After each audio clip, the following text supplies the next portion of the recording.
So I've mentioned before that the book that King James the first did write was a demonology, and it was the case, the theological argument for why there should be witch burnings. Now the scholars of today, and a whole bunch of left lunatics, really, people that were really possessed by the devil. Maybe something's wrong. I've all really ripped on King James the First. Again, of course they would. He was a good king who knew his role. Let me explain to you how he saw it, especially in regards to the Vatican. Even though the Vatican is not mentioned in demonology, that was who he was having issue with. And I also, so let me just first talk here a little bit about demonology. King James in Demonology explains that some humans make a contract or pact with the devil, which is often described as a Faustian bargain, where the person sells their soul to Satan. This pact grants them supernatural powers such as sorcery or witchcraft abilities, but their allegiance and soul belong to the devil. For example, in the North Berwick witch trials, it goes on to say that one of the witches that confessed said she had sold, I guess many of them said they sold their souls to Satan to gain their magical powers and use them to harm others, such as causing madness or misfortune.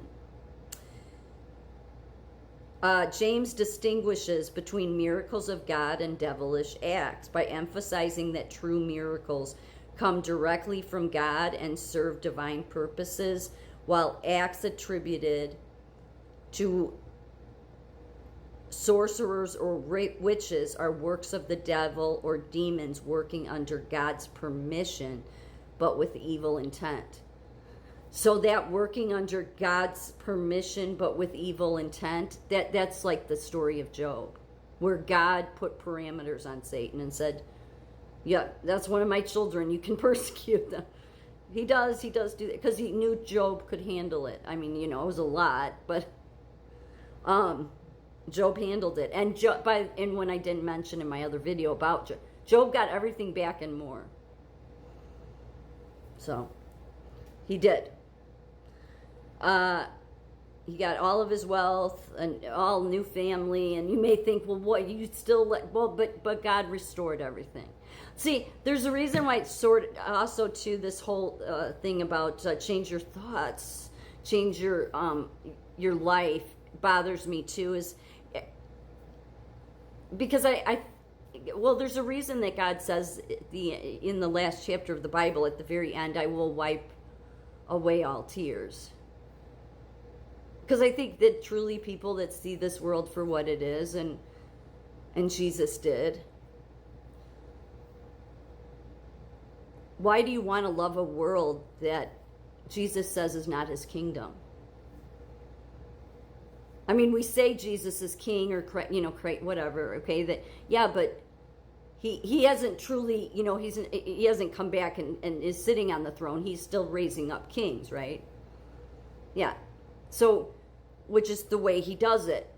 But there is a point when he comes back. So why does he say, I will wipe away all tears? Does that mean everybody's coming into the kingdom? Oh, yeah, God, it was awesome and great. I love this world. Do you think that's what Jesus wants to hear? I don't think he does. Does he want you to be grateful? Absolutely. All of the disciples couldn't wait to die. They weren't willing to off themselves, but they would be the unusual few, though, that got to see and believed by seeing. So they were persecuted beyond what most would be, and took it with a smile on their face because they wanted to go home. They knew after they saw Jesus. I mean, they touched Jesus. There wasn't just those 12, by the way, for those that, because Jesus was here for 30 days before he ascended. Many people saw him. Many people touched him. This was all after the crusade. So there was, I think I read at one point there was like 400 people that he interacted with. I mean, obviously he wanted as many people to know, no, I've returned. So, and then he ascended to then eventually, as John the disciple wrote, will return to set up the millennial kingdom. People argue that he did that when he was here. Does this seem like Jesus' kingdom? No. If this is Jesus' kingdom to you, I'm not trying to be negative. I'm just saying, then, no, Jesus says all horror, all corruption, all of that is removed.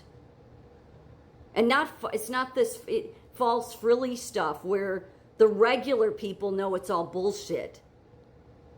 No, it's truly known by everyone that it is a new world. So, back to King James the First. The devil's power is limited and only exercised within the bounds allowed by God. That's when God's allowing it.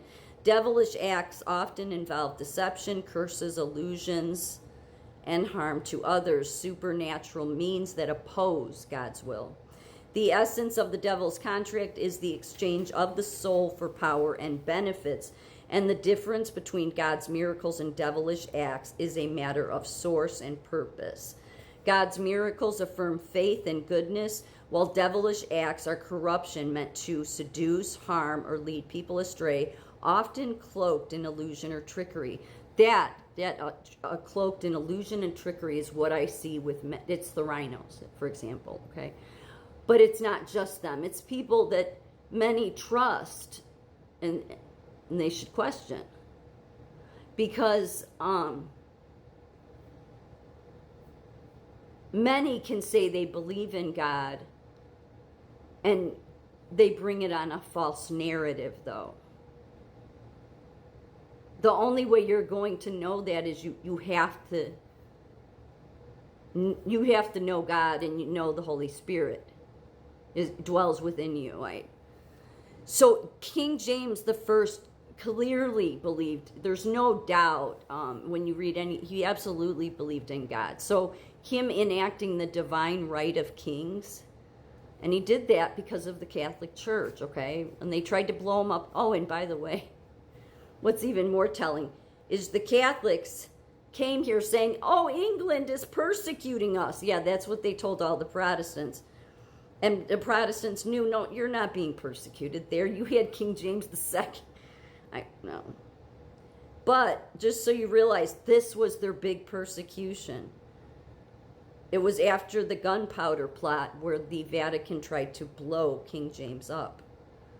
And God protected him. And also, too, just to mention this, I mentioned it before, if God was upset about the witch burnings, he would have let King James the First get blown up in Parliament. He didn't.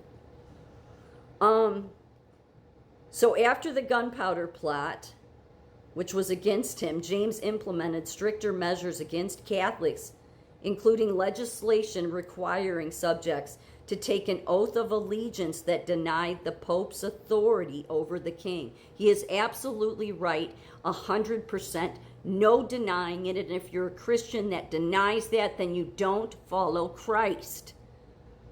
Nowhere in the Bible does it say that the Pope or the Vatican is above the king. Never. That's the reason Rome, in the Vatican there, the Vatican itself is the smallest country in the world because they created themselves. God did not raise any of that up. It is that illusion, it's that falsehood, that trickery. James's policies reflected a belief in the supremacy of the king's authority over the church. At that time, yes. And state within his realm, opposing any papal interference. While he tolerated Catholics who outwardly conformed, he was opposed to Jesuits and seminary priests whom he saw as agents of the papal political influence. I love the man.